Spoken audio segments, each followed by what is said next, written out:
നമ്മൾ എവിടെയെങ്കിലൊക്കെ ടൂർ പോയി കഴിഞ്ഞാൽ വീട്ടിലുള്ളവർക്ക് എന്തെങ്കിലുമൊക്കെ വാങ്ങിച്ചു കൊണ്ടുവരുന്നത് പതിവാണ്. അതുപോലെ എന്റെ കസിൻ ഗോവയിൽ പോയി വരുമ്പോൾ കൊണ്ടുവന്നതാണിത്. ഇത് ഡാർക്ക് ചോക്ലേറ്റ് ആണ്. ഈ ഒരു ഫാമിലി പാക്കാണിത്.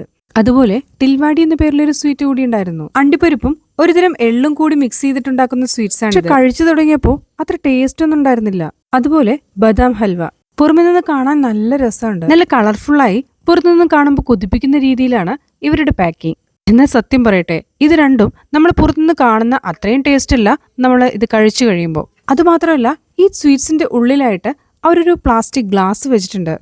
അതായത് പാക്കിങ്ങിന്റെ ഉള്ളിലുള്ള വലിയൊരു സ്പേസ് അവരൊരു പ്ലാസ്റ്റിക് ഗ്ലാസ് വെച്ച് കവർ ചെയ്തിരിക്കുകയാണ്. ഇതെല്ലാം കുടിൽ വ്യവസായത്തിൽ നമുക്ക് കിട്ടുന്ന സ്വീറ്റ്സ് ആണ്.